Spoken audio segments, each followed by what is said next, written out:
Olá pessoal, eu me chamo Elizabeth Mustafa, sejam muito bem-vindos a este canal. E este é o segundo vídeo sobre a Revolução Russa.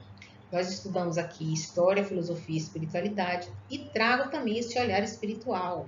E é por isso que neste vídeo nós vamos fazer uma reflexão sobre o pensamento materialista de Karl Marx e vamos trazer também algumas vezes, em alguns momentos, a nossa fala de acordo com o que estudamos acerca de espiritualidade, porque entendemos que existem leis que regem o universo infinito e essas leis estão na física, na biologia, na matemática e também estão na vida social e na vida individual de cada um de nós, porque sabemos que temos um propósito a seguir nesse planeta e que estamos aqui num momento único da nossa caminhada, mas que esta não é a nossa verdadeira morada.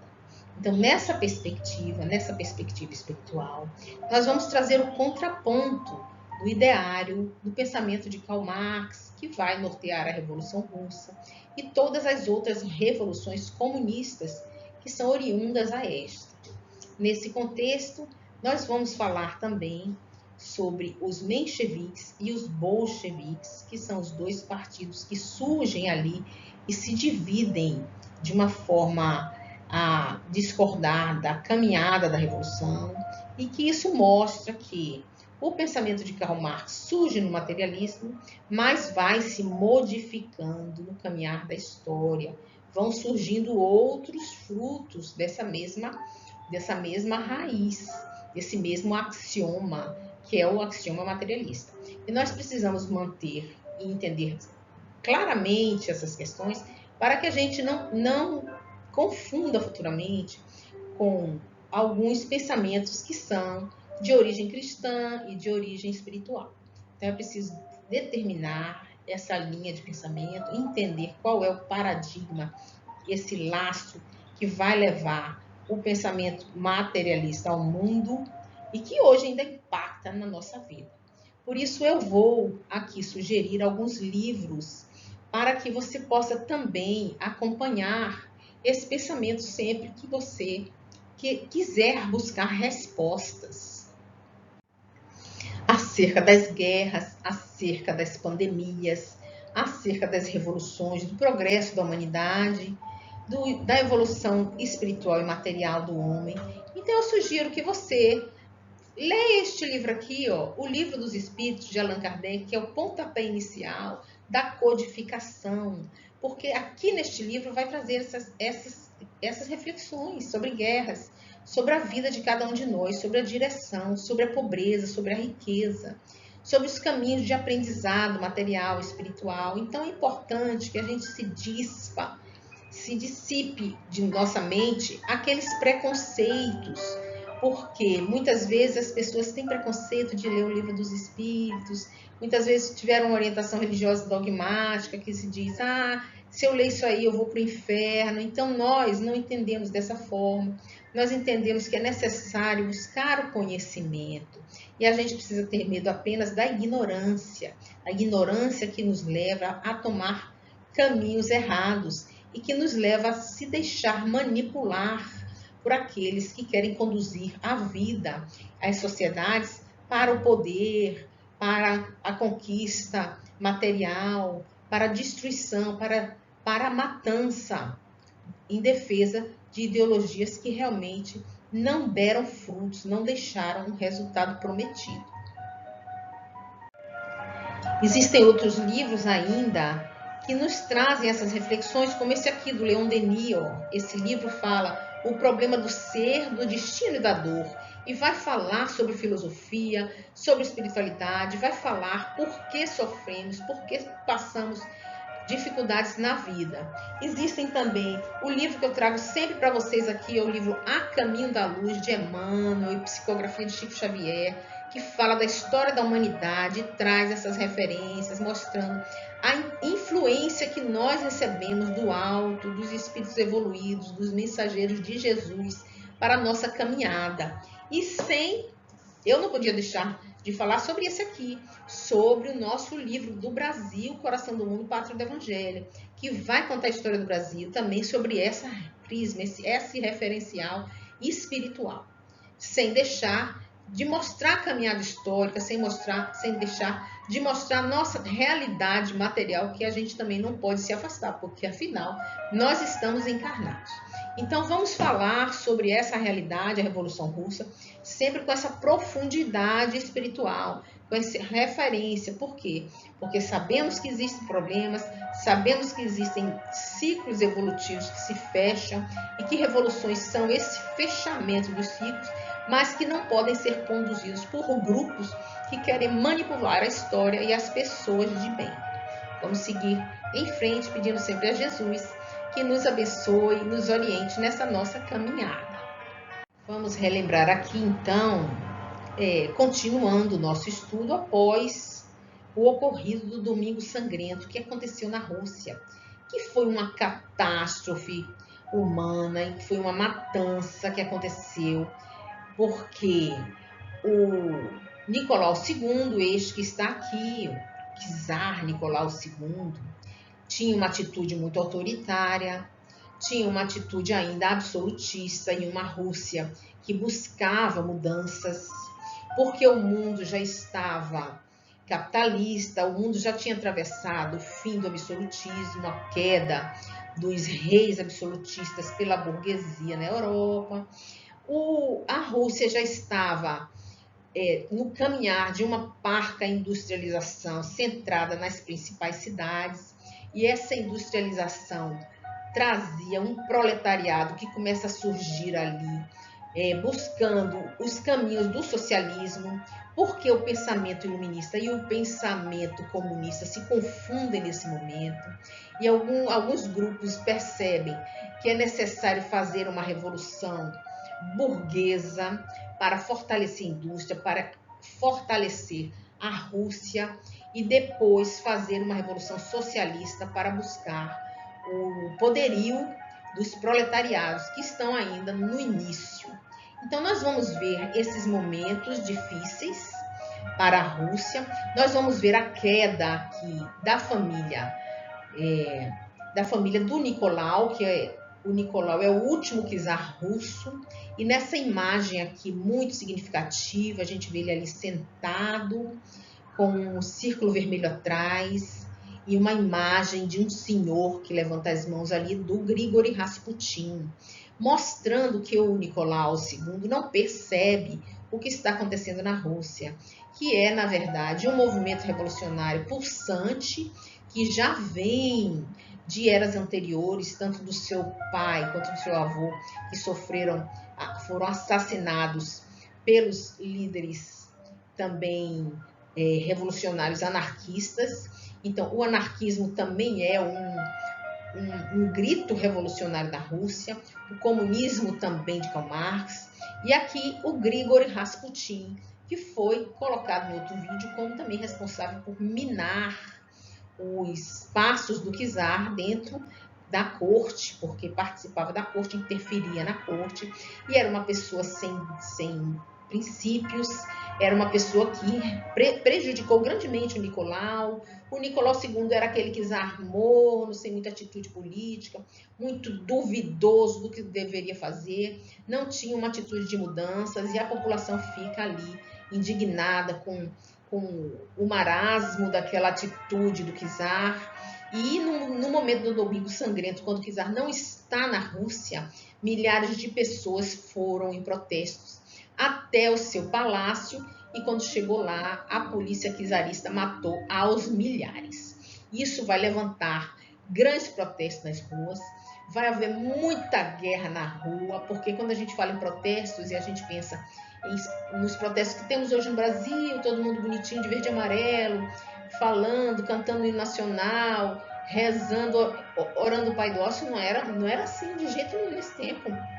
A polícia descia mesmo madeira, matava as pessoas nas ruas, os revolucionários reagiam, e ali ao lado dessa imagem do czar você vê Lenin discursando para as multidões, uma multidão semi-analfabeta, uma multidão que não conhece a filosofia de Karl Marx, porque ela é complexa, não é qualquer pessoa que compreende.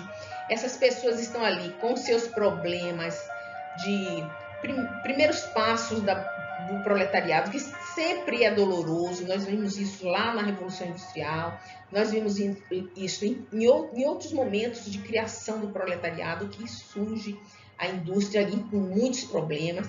E esses grupos de intelectuais marxistas, já treinados na oratória, vão ali levar as massas que estão apenas repetindo frases feitas e estão aí sendo manipuladas por esses grupos de intelectuais. E nós sabemos que são esses os caminhos que levam mesmo, porque o materialismo não dá respostas, o materialismo promete demais, e nós sabemos que os caminhos do sofrimento são de aprendizado, os caminhos de luta é que trazem prosperidade. Não adianta mágicas, porque é preciso caminhar na história. A história, ela não dá saltos, é preciso construir um relacionamento com o mundo e consigo mesmo, e aí as nações avançam. Mas não é isso que está acontecendo. Existe aí um inflamado, uma efervescência, buscando inclusive a violência, que nós vamos ver o czar e sua família serem assassinados. Nós vamos ver também o Grigori Rasputin, que é este que eu falei para vocês, incomodando muito a nobreza. E esse senhor, ele vai ser assassinado pela nobreza em 1916, mas vai incomodar muito. Nós vamos ver que em 1905 é considerada a primeira revolução social, né? A primeira revolução socialista na Rússia. É uma primeira fase em que o Nicolau II, ele dá uma recuada e convoca a Duma, o parlamento, para o diálogo. Ele convoca e aí surge este espaço muito bonito, muito grande, mostrando aqui que existe um espaço dialógico para que eles possam discutir as questões da população, os anseios dos proletários, dos burgueses, também daqueles que são os donos do meio de produção, e que aqui esse espaço existe também com a participação dos sovietes. Os sovietes, é importante a gente perceber o desenvolvimento desses sovietes, porque são conselhos de operários e soldados. São como sindicatos daqueles que estão nas fábricas, daqueles que estão na guerra, inclusive, porque nós vamos observar duas guerras aqui. A guerra que foi travada de 1904 a 1905, a guerra russo-japonesa, e daqui a pouco nós vamos ver a Primeira Guerra Mundial e a Rússia participando, o que vai deixar muitos russos e indispostos com a questão da guerra, porque eles entendem que a Rússia tem muitos problemas a resolver e a guerra leva muito recurso, a guerra leva pessoas para morrerem na guerra, muitas vezes perdendo a guerra, que foi o caso desta guerra russo-japonesa, que a Rússia perde a guerra, perde muito dinheiro, perde muitas pessoas, causa uma confusão, fome dentro da Rússia, e também a Primeira Guerra Mundial, porque a Rússia entra na Primeira Guerra e sai na metade da guerra fazendo acordos com a Alemanha que vão ser ainda piores para a Rússia deste momento. E aqui nós vamos ver a Duma se formar, mas o czar controla a Duma. Muitas vezes ele fecha a Duma, ele fecha o parlamento e não quer diálogo. Isso vai causar pânico, vai causar mais discurso revolucionário nas ruas, mais o pensamento marxista de que os proletários têm que tomar o poder e têm que tirar o Nicolau II e sua família, que representam os opressores da Rússia. E nós vamos ver aqui toda essa discussão que é travada dentro da Duma, virar panfletos que vão rodar pela Rússia e as pessoas vão ter acesso a todas as discussões. Então a Duma é aqui um momento de discussão, mas que vai causar ainda mais uma efervescência política pelas ruas, fazendo com que os sovietes vão crescendo e vão tomando cada vez mais a simpatia daqueles que querem uma mudança, mesmo que essa mudança venha trazer mais dor, mais sangue, mais sofrimento. A partir da formação da Duma, vão surgir dentro deste movimento revolucionário, no bojo das discussões, dois grupos aparentemente antagônicos, que são os mencheviques e os bolcheviques. Aparentemente por quê? Porque ambos buscam o comunismo, ambos buscam o poder dos proletários, a tomada de poder dos proletários. Mas a forma como isso iria acontecer vai dividindo opiniões. E os mencheviques, que são considerados os minoritários, porque menchevique quer dizer minoria, acreditam que deve-se seguir os passos da doutrina revolucionária de Karl Marx, que prevê que o operariado vai tomar o poder na medida em que os meios de produção capitalistas avançam e o proletariado, sendo maioria mais empoderada, vai, consequentemente, a este crescimento, tomar o poder das mãos da burguesia, que antes seriam donos dos meios de produção. Porque no sistema capitalista, os donos dos meios de produção são os burgueses. E esses burgueses, necessariamente, teriam que contratar mão de obra, que essa mão de obra é composta pelo proletariado, que são aqueles que vendem a força de trabalho no mercado de trabalho, cooptados pelas grandes fábricas, pelos grandes comerciantes. E este proletariado, na medida em que cresce o capitalismo, se desenvolve também o proletariado, que tende a tomar o poder dos burgueses, tal qual a burguesia fez no período de maturação, lá na Revolução Francesa, nas revoluções burguesas, tomou o poder da nobreza. Então, Marx enxerga aqui um movimento circular, de ciclo evolutivo, e que vai desaguar no poderio dos proletários. E é assim que os mencheviques veem a trajetória da Rússia. Eles entendem que a Rússia ainda é muito agrícola, é uma Rússia que tem uma industrialização muito incipiente e que é necessário esse desenvolvimento da burguesia para, posteriormente, dividir os meios de produção entre os proletários. E eles vão caminhar nesse sentido. Aqui nós temos os três grandes líderes, que são Martov, Plekhanov e Kerensky, e que eles falam nessa direção.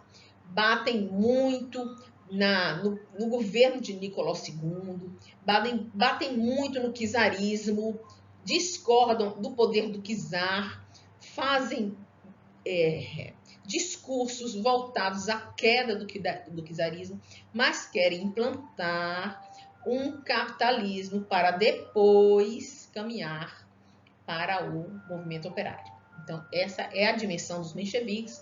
Eles querem seguir os passos de Karl Marx, mas Karl Marx erra na sua percepção, porque nós hoje sabemos que quando o proletariado cresce, existem também mudanças nos meios de produção. Por quê? Por causa da tecnologia.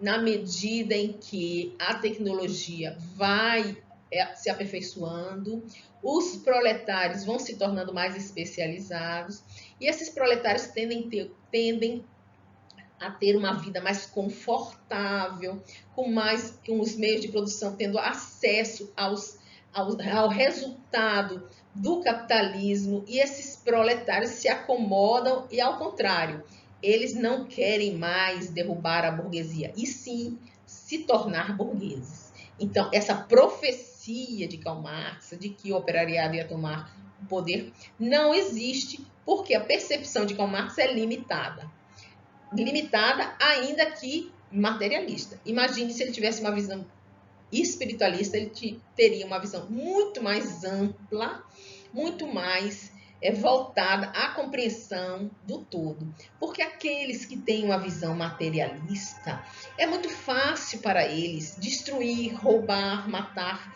porque entendem que a sua vida está restrita do berço ao túmulo.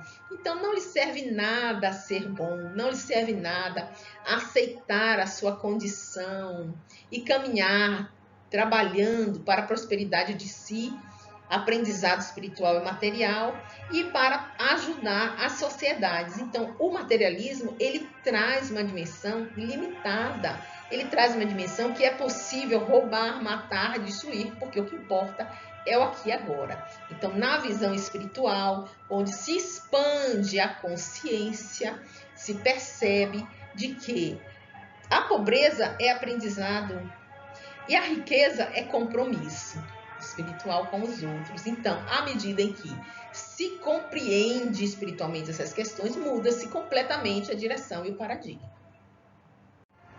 Ao contrário dos mencheviques, os bolcheviques, liderados por Lenin, que constrói a teoria do marxismo-leninismo, mostra que não é necessário passar pelo amadurecimento da burguesia. É necessário implantar, sim, para eles, o socialismo, defendendo uma sociedade sem classes e liquidando todos aqueles que estiverem no caminho, atrapalhando essa caminhada. Eles acreditam que esta é a direção da humanidade e eles querem dar este salto, mesmo com violência psíquica e violência física. E aí nós temos os três grandes líderes desse pensamento bolchevique. Não é este que aponta o dedo aí, que está com o dedo em riste apontando. É muito significativa essa imagem, porque Lenin aponta o dedo para o czarismo, aponta o dedo para a burguesia. E, na verdade, todo o seu discurso revolucionário de mudança e de melhoria das classes sociais, de melhoria da pobreza, de divisão dos meios de produção entre todos, vai resultar numa catástrofe humana que vai matar aos milhares. A Revolução Bolchevique vai matar 40 milhões de pessoas. Se formos colocar esses líderes junto com a matança que se propagou na Segunda Guerra Mundial por Hitler, eles são realmente muito superiores no seu totalitarismo e na sua vontade de destruição. Vamos perceber aqui, o primeiro que está ali, Trotsky, Leon Trotsky. Esse não é o nome dele. Leon Trotsky é o nome que ele traz, o nome de guerra, porque o seu nome é outro. Ele usa esse nome em uma alusão a um carrasco que bateu muito nele lá quando ele foi preso e que ele usa esse nome deste carrasco para se autodenominar. O Leon Trotsky é um desses intelectuais que tem muito boa oratória, inclusive, e que ronda ali, participa da Revolução, mas ele é aquele que circula na Europa, que conhece grandes pessoas. Ele foi na Europa e conheceu o próprio Freud. Inclusive, o Freud ele tem uma fala muito significativa sobre o Trotsky. Tem uma fala do Freud que diz que só viu aquele olhar frio que viu em Trotsky nos assassinos e nos fanáticos religiosos, mostrando aí que o Trotsky ele é realmente uma pessoa cruel, uma pessoa que não sente culpa pelo que faz, ele é extremamente materialista, ele acredita que matar as pessoas para alcançar o bem comum, muitas aspas para esse bem comum, vai trazer um movimento de vitória na Revolução. Pois é, o Trotsky, ele é um cara de ação, foi ele quem criou o Exército Vermelho, ele mete a mão na massa mesmo para buscar a Revolução, mas o Trotsky, no final, não vai ser reconhecido. Nós vamos falar um pouco disso depois. O Stalin, que está ali do lado do Trotsky, era um monge da igreja ortodoxa na sua juventude. Ele estudou os evangelhos, ele estudou muitos livros, inclusive, que vinham de outras fontes, e aí ele terminou por se apaixonar pelo pensamento marxista e abandonou toda aquela direção religiosa que tinha. E ele vai começar o movimento revolucionário assaltando trens, e ele começa a assaltar e trazer o dinheiro para ajudar os revolucionários a fazerem revolução. Então, o Stalin, que Stalin também não é o nome dele, Stalin é um nome de guerra, quer dizer, o homem de aço, ele vai ser posteriormente um grande ditador, na Rússia, não é? Ele vai levar a Rússia ao desenvolvimento às custas do sofrimento dos pobres e dos campesinos. Nós vamos ver isso posteriormente. Mas o Stalin é este que vai dar uma conotação já criminosa para esse incipiente movimento revolucionário.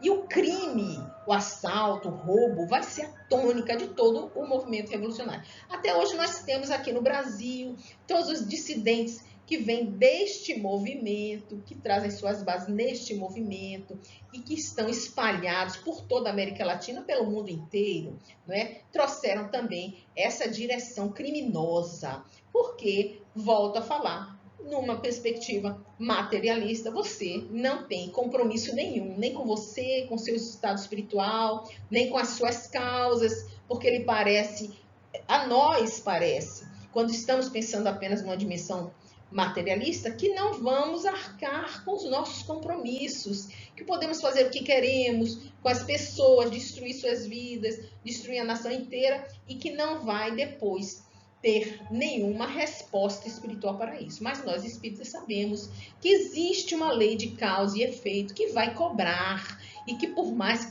que tenhamos o nosso livre-arbítrio, vai chegar um momento em que não vai ser possível caminhar nessa direção. Vamos ter que mudar a direção.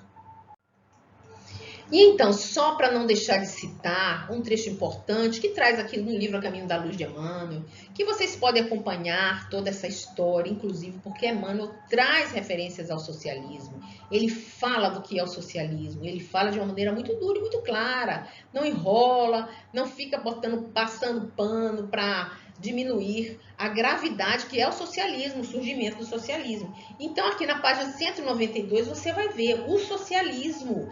E Emmanuel fala, grandes ideias florescem na mentalidade de então, ressurge aí as antigas doutrinas de igualdade absoluta, aparece o socialismo propondo reformas viscerais imediatas.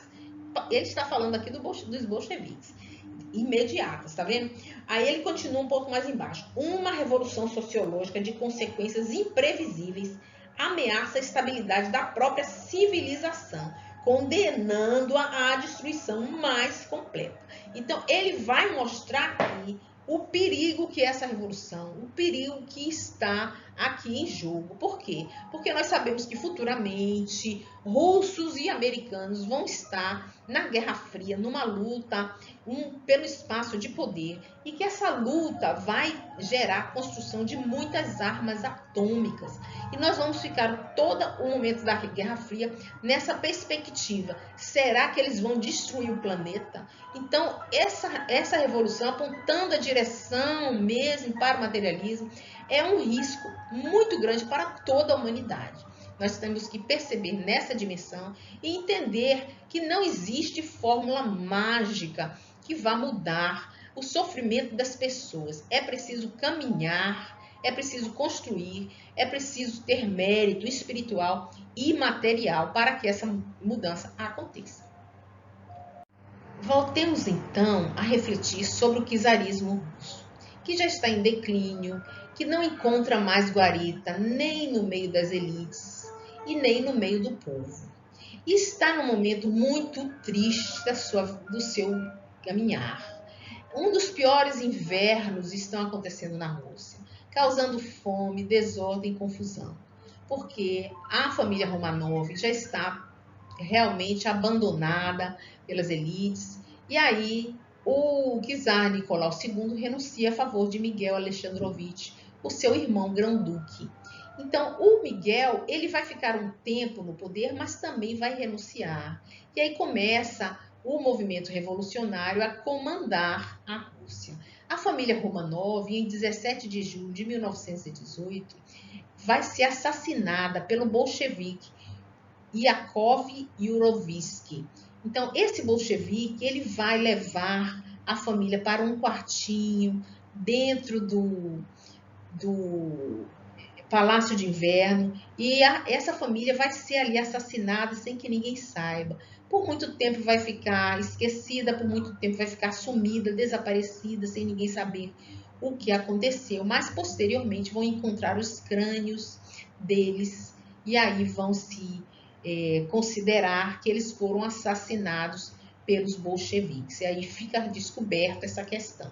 Mas eles vão ser brutalmente assassinados porque, na verdade, os bolcheviques querem apagar a memória do czarismo para que futuramente não tenha nenhum dos seus descendentes para restabelecer o absolutismo na Rússia.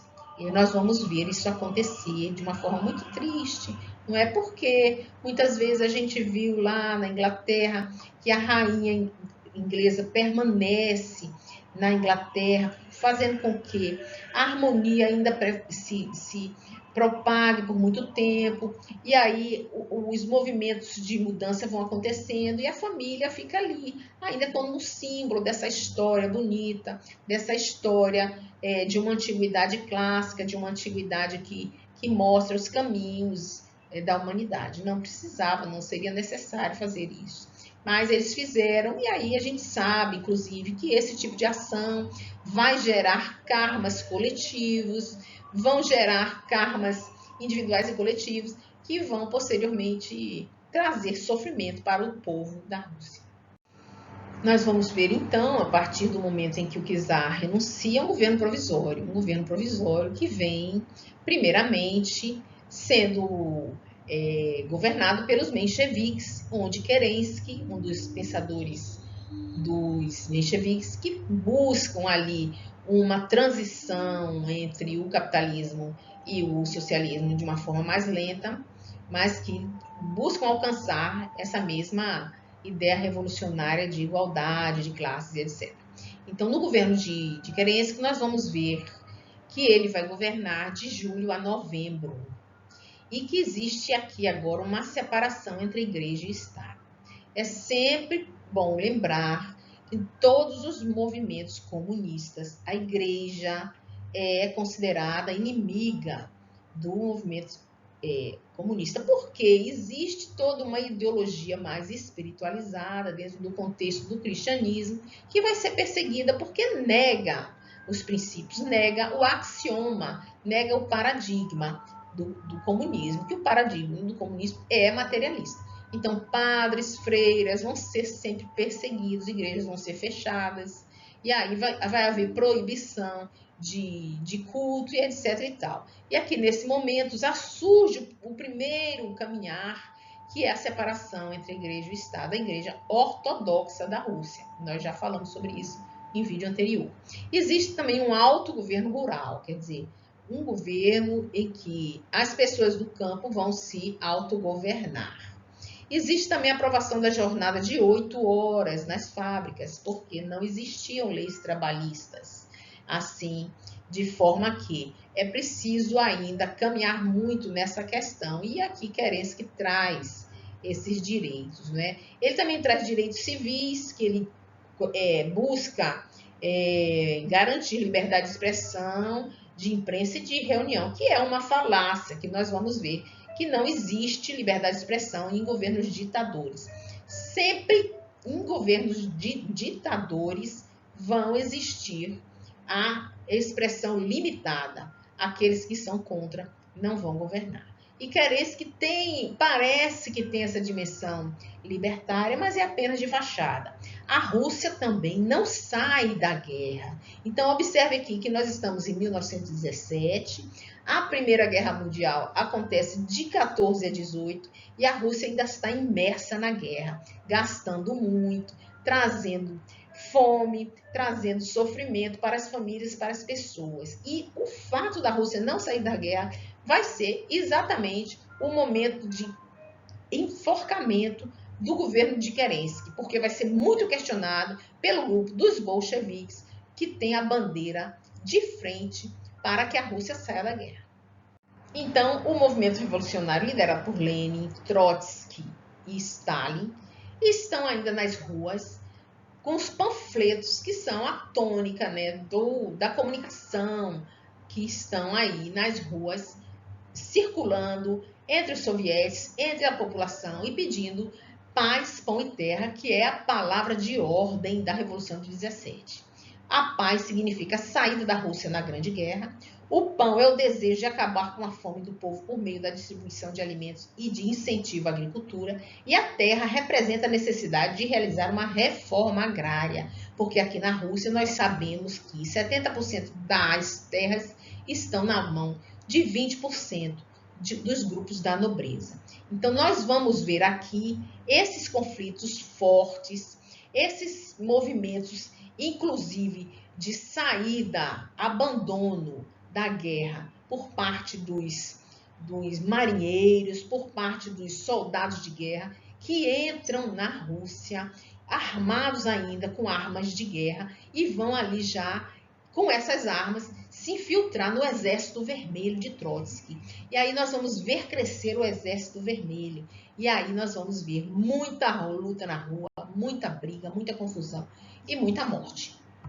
Então, os bolcheviques derrubam o governo menchevique de Kerensky e a partir de 1917 até 1924, nós vamos ter o governo de Lenin.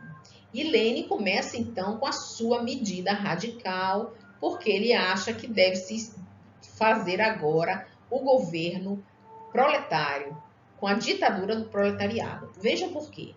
Os bancos são nacionalizados, então todos os recursos financeiros agora estão nas mãos dos bolcheviques, que vão governar a Rússia. Não existe mais privilégio de nobreza. Ele também sai da Primeira Guerra Mundial fazendo o Tratado de Brest-Litovsk com a Alemanha.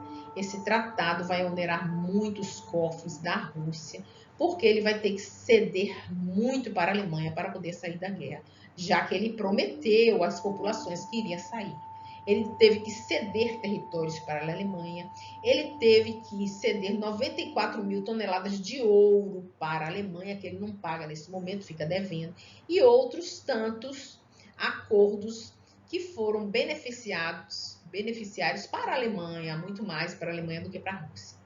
Ele vai libertar milhares de prisioneiros, dentre os quais alguns são prisioneiros políticos, outros são prisioneiros mesmo, bandidos, assaltantes, assassinos. Esses bandidos soltos vão piorar a situação, porque vão causar mais confusão. Os roubos se tornam constantes nas propriedades do campo. Quer dizer, o campo vai ser sempre invadido, suas terras, e roubados, assaltados. As pessoas que moram no campo vão ser assassinadas. Vai ter um colapso no exército, porque vira uma loucura nas ruas. Os soldados que entraram, que formaram ali o Exército Vermelho, vão ficar também fora de comando. Vai parecer uma terra sem lei. Então, para conter essa confusão, Lenin abaixa, então, a repressão geral de mortes e prisões aos opositores. Então, aqueles que não concordam com Lenin vão ser mortos, vão ser torturados, vão ser expulsos, vão ser perseguidos, inclusive do próprio partido, aqueles que estão ali dentro, aqueles que estão em defesa dos mencheviques, aqueles que estão em defesa da nobreza, e todos aqueles que foram em oposição.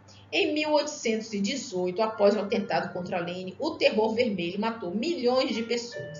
Então, existe aqui um atentado contra Lenin em 18, e aí acirra-se o terror que mata milhões de pessoas. Faz nos lembrar a época do terror da Revolução Francesa, quando a guilhotina matou aos mortos.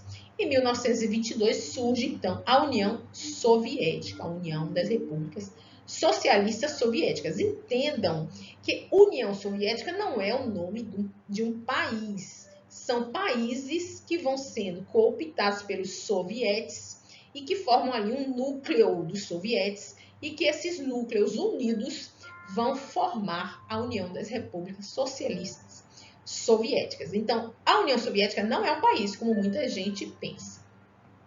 Como nós sabemos, para toda revolução existe uma contra-revolução.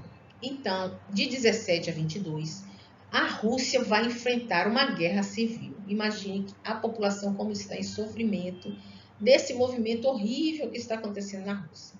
Existe o Exército Branco, formado pelos conservadores, pela Igreja Ortodoxa, pelos mencheviques.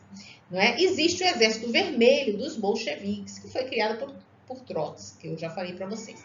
E nesta guerra nós vamos ter mais milhões de mortos aqui, que é a luta aqui, inclusive dos países que estão no entorno da Rússia, que participam também, não é? Vendo esse avanço dos proletários na Rússia e com medo que isso venha impactar em seus países também. E aí nós vamos começar essa guerra civil aqui na Rússia, mas sempre lembrando que essa guerra ela não vai terminar nunca, ela não vai, até hoje ela existe, essa tentativa de tornar o mundo aí comunista, que nós estamos aqui no Brasil enfrentando essas questões. Agora, vale lembrar que os comunistas, eles são mutantes, não é? Nós vimos aqui essa mutação acontecer com os mencheviques dentro da Duma, porque eles aí vão começar a se modificar e vão começar a adequar o comunismo aos interesses daqueles que querem dominar, que querem enganar as massas, as populações. Nós vamos ver esse comunismo já diferente na China, nós vamos ver esse comunismo já diferente em outros países, inclusive ele vai se transformar em comunismo cultural, que é o que nós experimentamos aqui no Brasil.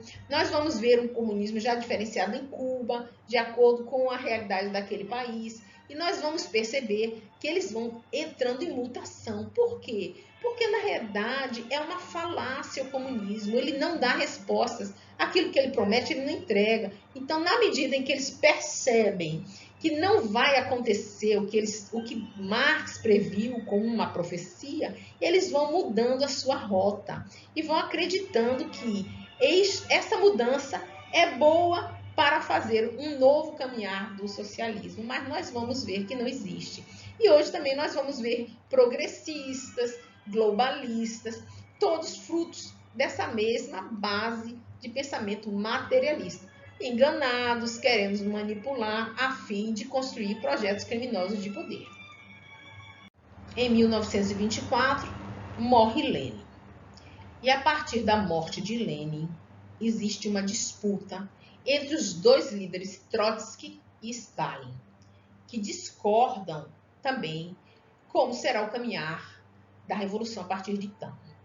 Trotsky sugere que a revolução avance para outros países, porque ele teme que outros países entrem na Rússia e destruam o que foi construído até agora. Então, Trotsky pensa dessa forma e entra em atrito com Stalin. Stalin coloca: a Rússia tem que fechar as portas, se desenvolver internamente e não participar de encontros com povos fora da Rússia. E Stalin tem essa teoria, só que ele vai ganhar essa luta contra Trotsky. Trotsky se torna o seu inimigo número 1 e depois Stalin assassina Trotsky, já que está foragido no México. Então, Stalin e Trotsky se tornam inimigos e Stalin segue com o novo líder da União Soviética, e o governo bolchevique vai avançar até 1991. Quer dizer, até 1991, a Rússia vai ser a União Soviética e vai avançar por outros povos, conquistando espaços e levando essa revolução materialista, comunista, violenta para todos os locais onde for entrando. Vale lembrar que em nenhum lugar no mundo a população solicitou em se tornar socialista. O socialismo sempre entra através da violência, o socialismo sempre entra sobre o disfarce, sobre um discurso de solução dos problemas sociais e, na verdade, nunca entrega. E no próximo vídeo nós vamos falar sobre o governo de Stalin. Não é um assunto que eu gosto muito de falar, mas é necessário que a gente traga esse olhar para que acabe com esse olhar apaixonado que ainda revive nas universidades, porque as nossas universidades têm essa hegemonia materialista na sua educação, onde a ciência é impregnada por esse pensamento materialista, e os jovens saem das universidades muito mais para serem militantes de esquerda do que verdadeiros cientistas. Mas isso é assunto para outro vídeo. Eu agradeço a vocês todos que ficaram comigo até o final e eu espero que vocês curtam, compartilhem o vídeo e se inscrevam no canal. Tragam também as suas opiniões, mesmo que discordem da minha, mas é necessário que essa discussão esteja aberta ao diálogo, porque se fecharmos esse diálogo, essa ideia unilateral só vai levar-nos à ignorância. Muita paz.